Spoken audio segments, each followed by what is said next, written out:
paz do Senhor Jesus, é uma alegria muito grande poder estar aqui com vocês no 37º dia do nosso propósito, Paixão pela Palavra.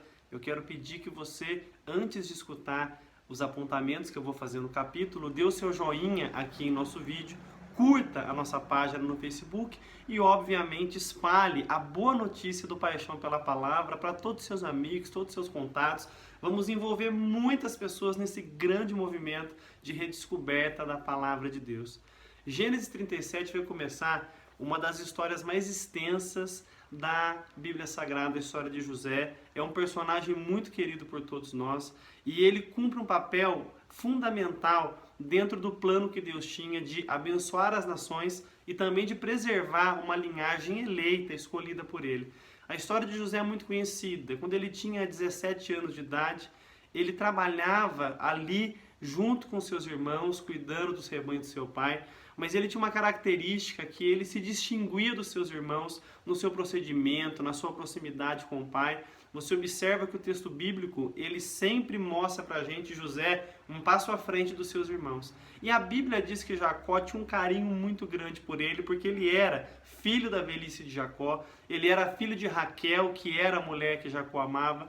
Então você vai observar nesse texto que Jacó, ele demonstra o tempo todo um carinho muito especial por José. E além disso, você vai perceber no texto que José, ele se distingue dos seus irmãos porque ele tem sonhos espirituais que de alguma forma mostram o propósito de Deus na vida dele. Você vai perceber uma coisa interessante nesse texto que corresponde com tudo que nós já vimos nos capítulos anteriores de Gênesis. Deus muitas vezes confunde aqueles que ele escolheu com as suas escolhas, com os seus propósitos. Você se recorda, por exemplo, que a Bíblia nos mostra claramente que dentro do plano da eleição, Jacó foi escolhido em detrimento de Esaú. Então Deus pegou o mais novo e escolheu ele para dar continuidade nos seus propósitos. Aqui nós temos a mesma situação. O filho mais velho de Jacó, vocês sabem quem é Rubem, mas Deus decide fazer uso de José para poder preservar o seu povo, para poder preservar a sua linhagem. José, que ele era aquele filho que ele era desprezado pelos irmãos, ele era aquele filho que ele era realmente deixado de lado, filho da velhice, mas é justamente com esses que aparentemente nada são que Deus constrói o seu plano, Deus executa os seus propósitos. Eu não estou aqui mencionando um propósito para a salvação, porque eu entendo que dentro do plano eletivo de Deus, todos aqueles irmãos participaram de algum modo do chamado de salvação. Mas para essa missão em particular, de garantir a preservação da nação israelita, José desempenha um papel fundamental. Você vai perceber que ele tem dois sonhos. Cada vez que ele sonha, ele causa mais revolta, ele causa mais mágoa nos irmãos. Os irmãos são tomados por um sentimento de ciúmes muito grande e eles então decidem e tramam, de alguma forma, acabar com a vida de José. Você vai observar no texto que numa das situações aqui que o texto nos mostra, Jacó presenteia José com uma túnica de cores. Isso aumenta e muito a animosidade dos irmãos. E então, num belo dia, os irmãos vão apacentar os rebanhos e Jacó pede que José vá verificar o que eles estão fazendo.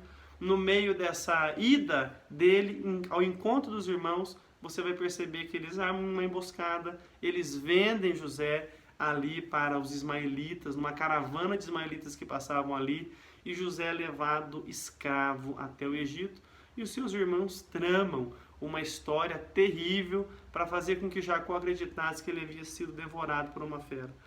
Observe nesse texto, é muito especial você ver que a história termina, Gênesis 37, com José chegando no Egito. O que parecia ser a pior situação, o momento mais degradante, contribuiria no decreto eterno de Deus de preservar a nação israelita, de fazer com que a nação israelita se estabelecesse no Egito para depois tirá-la de lá com o braço forte. Aquilo que muitas vezes parece ser terrível e complicado é justamente o que Deus vai usar para poder cumprir a sua vontade na nossa vida. Que Deus te abençoe. Espero você amanhã em mais um dia do nosso propósito, em nome do Senhor Jesus.